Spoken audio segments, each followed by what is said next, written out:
नमस्ते दोस्तों, मान हवा माइंड पे स्वागत है। आज की स्टोरी का हीरो सोरा। नॉर्मल फैमिली लाइफ चल रही थी। सडनली दुनिया भर में 20 मिस्टेरियस टावर्स दिखाई दिए। फैमिली इमरजेंसी शेल्टर जाती है। थोड़ी देर सुकून मिलता है, फिर मॉन्स्टर अटैक। सब बोलते हैं बस पे चढ़ो जल्दी। सोरा चढ़ रहा होता है, कोई उसकी हेल्प करता है, लेकिन अगले हाई सेकंड वो बंदा सोरा को धक्का दे देता है।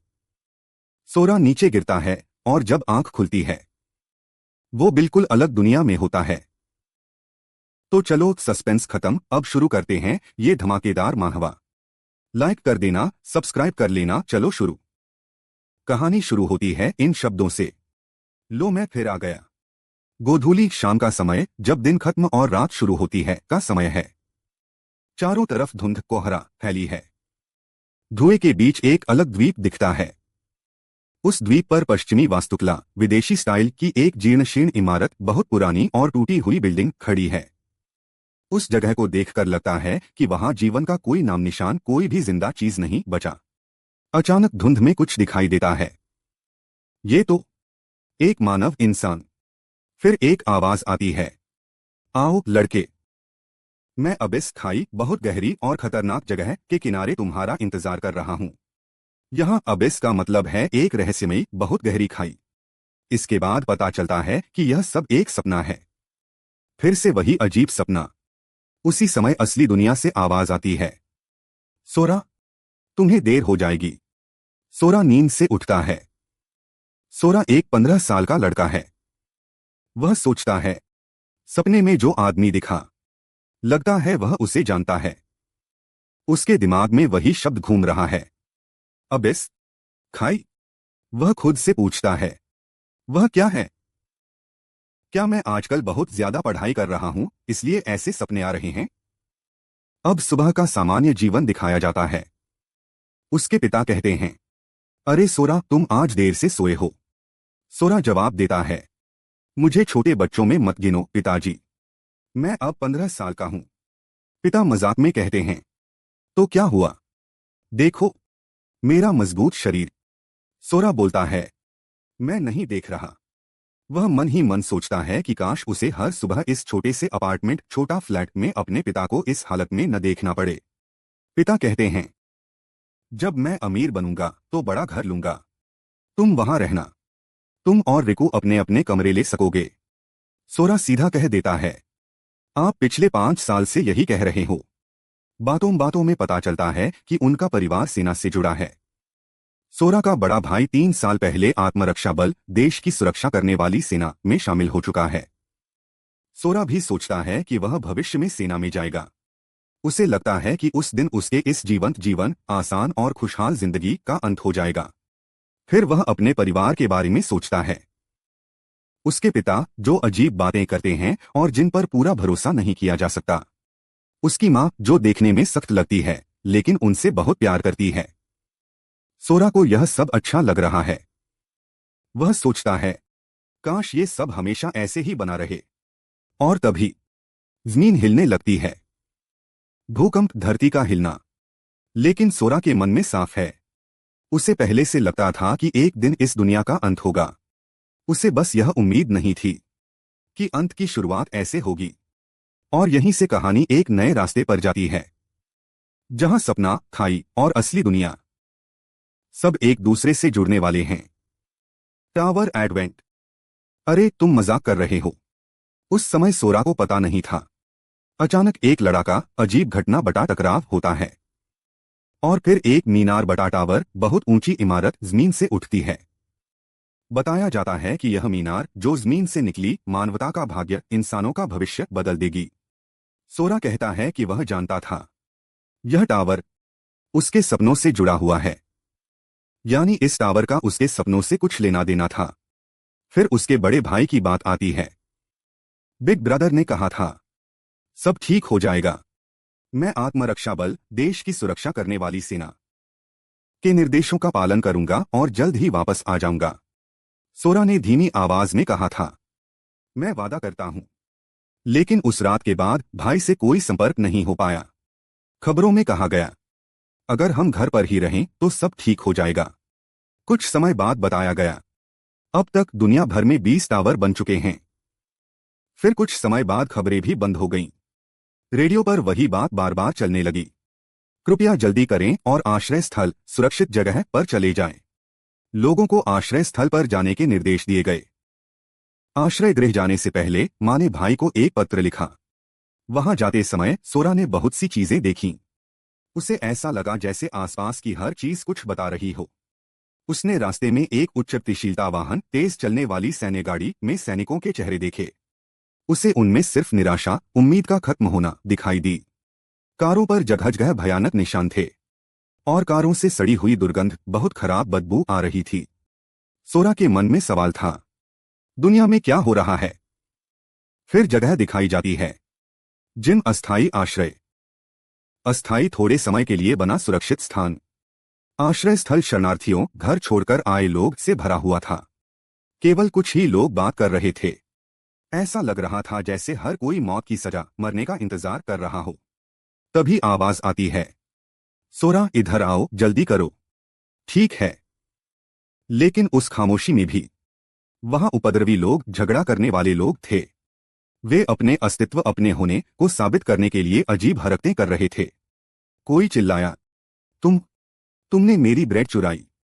आह, यूस बच्चे ने कहा, मैंने चोरी नहीं की।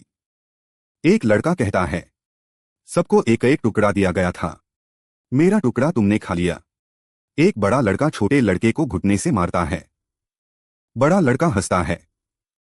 फिर वह कहता है, अब जब तुम्हारा पेट भर गया है तो क्या मैं तुम्हारी ब्रेड ले सकता हूं? और हां, अब मरने तक तुम्हारी ब्रेड मेरी है। तुम वैसे भी कुछ दिनों से ज्यादा नहीं टिक पाओगे। छोटा लड़का दर्द में आवाज करता है। तभी कोई बोलता है, ओए आप क्या कर रहे हो? बड़ा लड़का जवाब देता है, अपनी चिंता खुद करो बूढ़े। कोई और कहता है, उसे उसकी ब्रेड वापस दे दो। बड़ा लड़का कहता है, चुप रहो। तभी सोरा के पिता आगे आते हैं। वह बड़े लड़के को मारते हैं। बड़ा लड़का नीचे गिर जाता है। सोरा के पिता जमीन से ब्रेड उठाते हैं और छोटे बच्चों को दे देते हैं। बड़ा लड़का गुस्से में कहता है, धिक्कार है तुम। सोरा के पिता उसकी तरफ देखते हैं। बड़ा लड़का उठते हुए कहता है, याद रखूंगा। सोरा के पिता कहते हैं, चिंता मत करो, मैं उस पर नजर रखूंगा। बड़ा लड़का कहता है, मैं उस चेहरे को कभी नहीं भूलूंगा, चाहे मैं मर ही क्यों न जाऊं।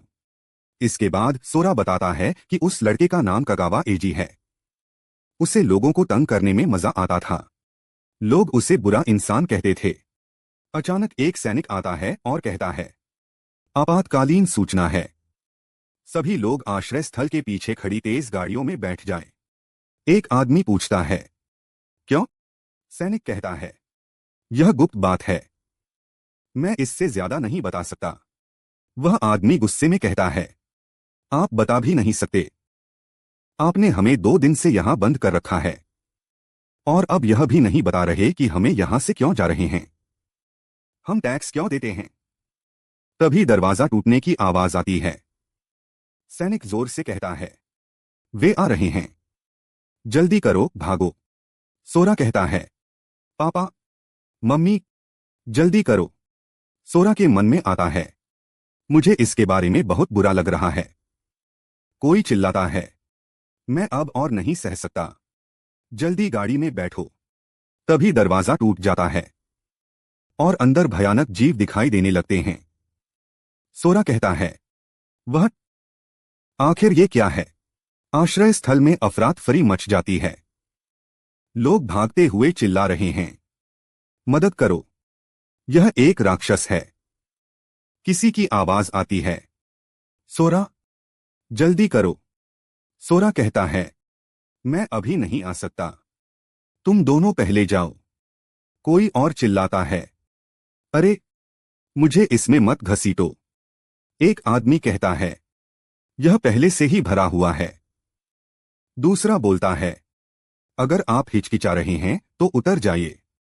कोई गुस्से में कहता है, धत तेरी की, मैं दूसरी गाड़ी में बैठूंगा। अंदर से आवाज आती है, यह भरा हुआ है। फिर दूसरी तरफ से कहा जाता है, वो भी। यह आखिरी था। सोरा गाड़ी के अंदर जाने की कोशिश करता है। कोई हाथ बढ़ाता है। सोरा कहता है, धन्यवाद। तभी सोरा उस लड़के को देखता है जो उसे परेशान करता था। वह लड़का हंस रहा होता है। सोरा उसका चेहरा देखकर हैरान हो जाता है। सोरा के मन की बात आती है, यह मेरी सोच है। आखिर उसी के साथ ऐसा क्यों हुआ? वह लड़का कहता है, अपने पिता की जगह मर जा, निकम्मे। फिर सोरा के मन में आता है, यही बात है, मैं मरना नहीं चाहता। वह किसी को पुकारता है, कोई मेरी मदद करो। फिर वही शब्द याद आते हैं जो उसके सपनों में थे, जो मेरे सपनों में आती है। अब तो तुम्हें आना ही होगा अबिस में, मुझे तुम्हारा इंतजार रहेगा। सोरा होश में आता है। वह सोचता है, क्या वह एक सपना था? मैं कहाँ हूं? उसी समय सोरा अचानक हुए एक हमले से मुश्किल से बचता है। वह देखता है, राक्षस। वह इधर उधर देखता है और सोचता है, मम्मी पापा कहाँ हैं? मैं यहां अकेला क्यों हूं? उसके दिमाग में सवाल आते हैं, क्या यह नरक है? क्या मैं मर गया हूं? तभी उसे दर्द महसूस होता है कि चोट लगी। वह फिर राक्षस को देखता है। धत तेरी की, यह क्या तमाशा चल रहा है? तभी अचानक कहीं से एक बहुत बड़ी मीनार दिखाई देती है।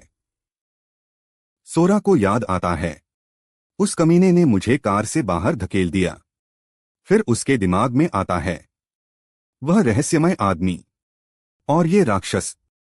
वह गुस्से में कहता है, तुम सब हरामखोरों, तुम सब मर जाओ। कुछ देर बाद सोरा भारी सांस लेते हुए सोचता है, मैं बच गया। वह राक्षस को ध्यान से देखता है। ध्यान से देखने पर यह किसी वीडियो गेम के राक्षस जैसा लग रहा है।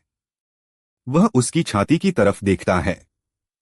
इसकी छाती पर काले अक्षरों में क्या लिखा है? क्या ये कोई अजीब निशान है? तभी वह रुक जाता है। क्या यह है? यह क्या है? अचानक वह देखता है, यह मेरे शरीर में चला गया। सोरा अपने शरीर को देखता है। वह सोचता है, क्या मेरा घाव ठीक हो रहा है? वह महसूस करता है, और अभी यह खत्म नहीं हुआ है। मुझे ऐसा लग रहा है जैसे मैं और मजबूत हो गया हूं। फिर उसके मन में सवाल आता है, क्या मैं गेम की तरह दुश्मनों को हराने के बाद और ताकतवर बन सकता हूं? वह चारों तरफ देखता है। इस छोटे से द्वीप पर और भी राक्षस हो सकते हैं। वह सोचता है, मैं हमले से बचने के लिए आसपास देखूंगा।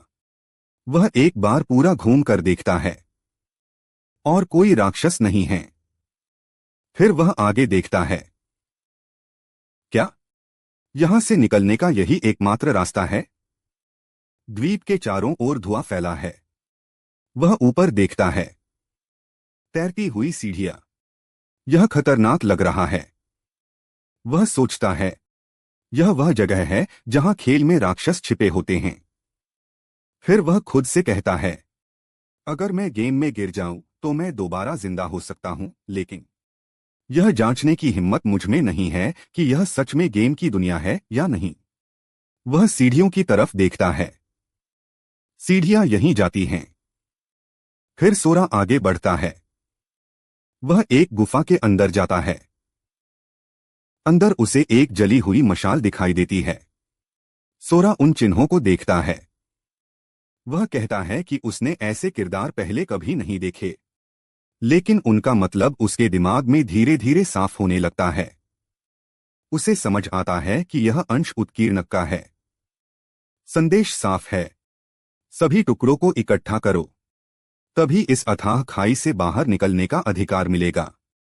सोरा पहली बार उस जगह को सही से समझता है। यह सिर्फ गहराई नहीं है, यह सच में एक अथाह खाई है। वह खुद से सोचता है, अगर वह सारे टुकड़े इकट्ठा कर ले तो क्या वह यहां से बाहर निकल सकता है? यहीं से उसके अंदर एक साफ सोच बनती है। अब वह पूरी तरह तैयार है। वह शांत दिमाग से सोचता है। उसे एहसास होता है कि पहला राक्षस उतना ताकतवर नहीं था जितना उसने पहले समझा था। वह तय करता है वह जिंदा बचेगा। अथाह खाई की पहली मंजिल लगभग 900 वर्ग मीटर की थी। उस मंजिल के राक्षस पर एक अंक खुदा हुआ था। दूसरी मंजिल लगभग 1800 वर्ग मीटर की थी। उस राक्षस पर 2 अंक खुदे हुए थे। तीसरी मंजिल लगभग 3600 वर्ग मीटर की थी। वहां 4 दैत्यों में से एक पर 3 अंक अंकित था। सोरा समझ जाता है ये टुकड़े सिर्फ उन्हीं राक्षसों में मिलते हैं जिन पर ये संख्याएं खुदी होती हैं। यही टुकड़े अगले स्तर तक जाने की चाबी हैं। जैसे जैसे मंजिल बढ़ती जाती है राक्षस और भी ताकतवर होते जाते हैं। और इससे भी बुरी बात यह है कि चाबी ढूंढना और ज्यादा मुश्किल होता जाता है, क्योंकि हर नई मंजिल पर इलाका दोगुना हो जाता है और राक्षसों की संख्या भी दोगुनी होती जाती है। लेकिन सोरा भी रुकता नहीं। जैसे जैसे वह ऊपर जाता है वह खुद भी मजबूत होता जाता है। जितना वह आगे बढ़ता है उतने ज्यादा राक्षस सामने आते हैं। उसे उसी राक्षस का भी सामना करना पड़ा जिसने 12वीं मंजिल के आश्रय स्थल पर हमला किया था। लेकिन अब वह राक्षस उसके सामने टिक नहीं पाया। जितने ज्यादा राक्षस सामने आए सोरा की भावनाएं उतनी ही सुन्न होती चली गईं। फिर सूचनाएं दिखने लगती हैं। सूचना 13वीं मंजिल 4096 राक्षस। सूचना 14वीं मंजिल 16384 राक्षस। सूचना 21वीं मंजिल 10,48,576 राक्षस। जब वह 30वीं मंजिल पर पहुंचा तो वहां 500 मिलियन से ज्यादा राक्षस मौजूद थे। चाबी ढूंढना रेगिस्तान में कॉन्टैक्ट लेंस ढूंढने जैसा था। कुछ टुकड़े झुंड में मौजूद राक्षसों के बीच सुरक्षित थे, कुछ गुफाओं में छिपे हुए थे। लेकिन सबसे परेशान करने वाले वे थे जो तब सामने आए जब सोरा ने उस मंजिल के हर एक राक्षस को मार दिया। फिर भी चाहे कुछ भी हो जाए सोरा आगे बढ़ता रहता है। वह रुकता नहीं है। धीरे धीरे वह अथाह खाई की 42वीं मंजिल पर पहुंच जाता है। यहां हालात पहले से कहीं ज्यादा अलग हैं। इस मंजिल पर राक्षसों की संख्या थी 2,199,023,255,552।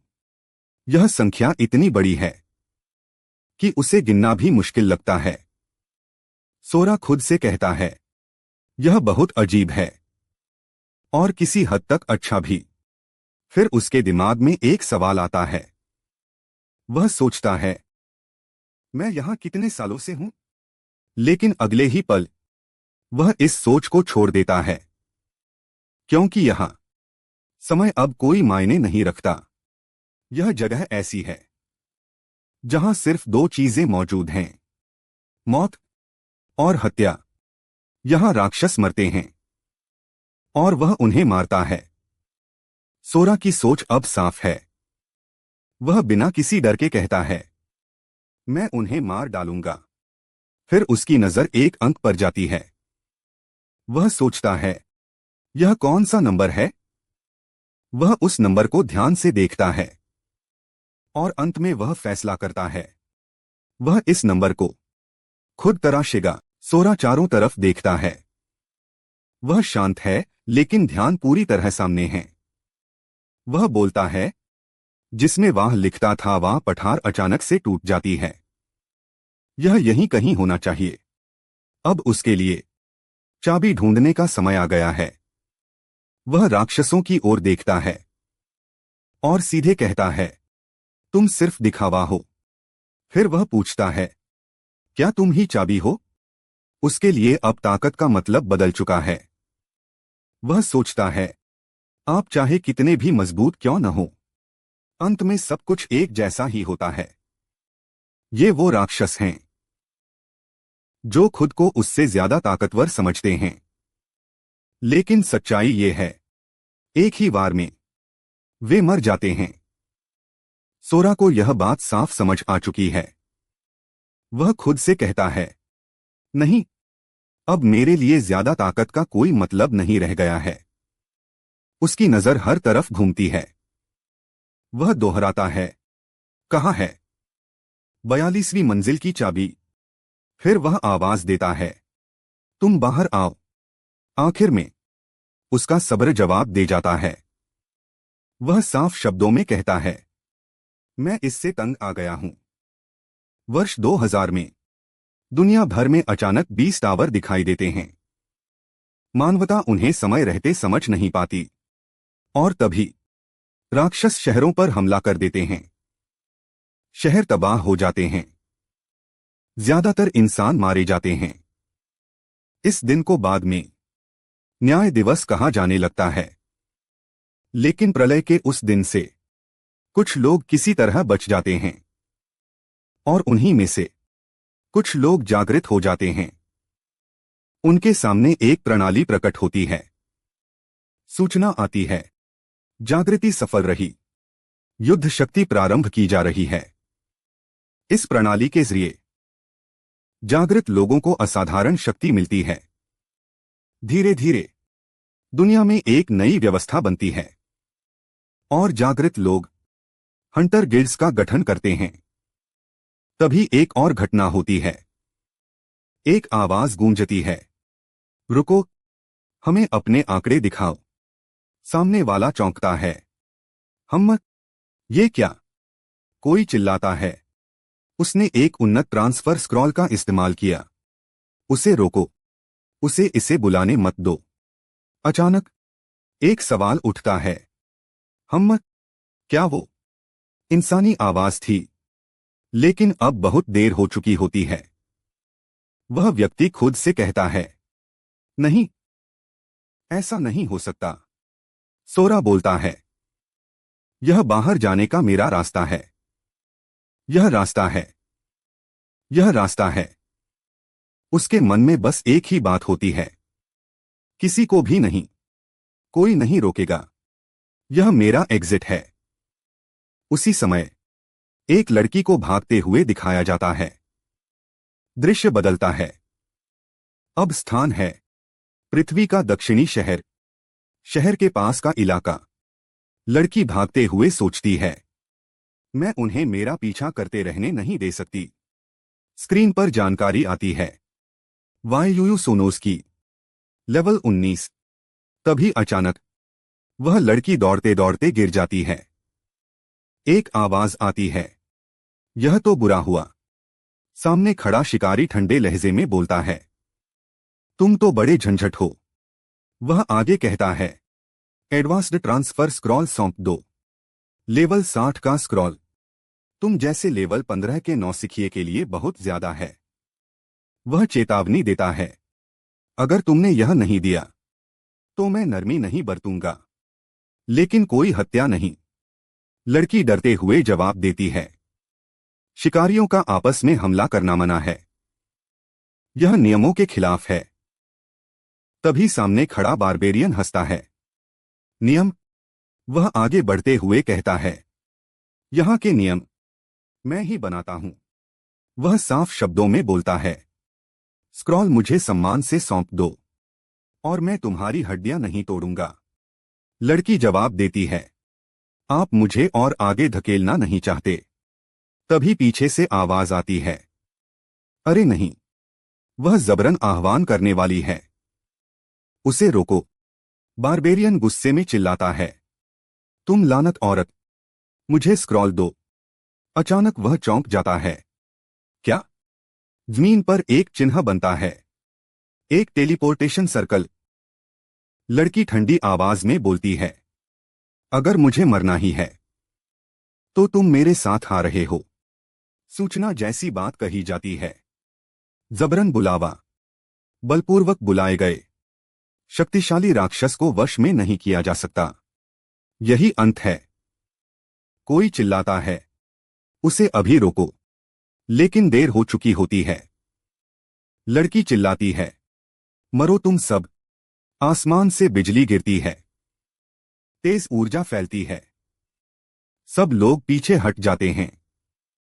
कोई कहता है, यह ऊर्जा, यह बुरी है। फिर एक भारी आवाज आती है, आह, यह आ गया। स्क्रीन पर नाम उभरता है, सेरब्रस LV3। कोई हंसते हुए बोलता है, अरे बाप रे, लेवल 3 का सिरबेरस, कितना डरावना। वह मजाक करता है, वाह कितनी प्यारी है, आओ इस हड्डी को पकड़ो। एक और आवाज आती है, मुझे कुछ भयंकर होने की उम्मीद थी। और देखिए यह वही है। फिर तंज भरी बात कही जाती है, क्यों, यही वह दस्तावेज है जिसकी रक्षा के लिए तुमने अपनी जान जोखिम में डाली। कितना बड़ा मजाक है। अचानक हालात बदल जाते हैं। सेरबेरस के शरीर के बीच से एक इंसानी आकृति बाहर निकलती है। खून और ऊर्जा के बीच वह सीधे फाड़ता हुआ बाहर आता है। एक आवाज गूंजती है, क्या बकवास है। सब लोग हैरान रह जाते हैं। कोई घबराकर बोलता है, क्या यह ह्यूमैनॉइड मॉन्स्टर है। सामने खड़ा वह प्राणी धीरे से सिर उठाता है। किसी की आवाज निकलती है, तुम। सोरा कहता है, मैं आजाद हो गया। वह आगे कहता है, मैं आखिरकार उस जगह से भाग निकला। तो दोस्तों, आज का मानहवा यही खत्म होता है। वीडियो पसंद आया तो लाइक कर देना, चैनल सब्सक्राइब कर लेना और बेल आइकन दबा देना। कमेंट में बताना आपको ये स्टोरी कैसी लगी। मिलते हैं नेक्स्ट वीडियो में, तब तक के लिए बाय।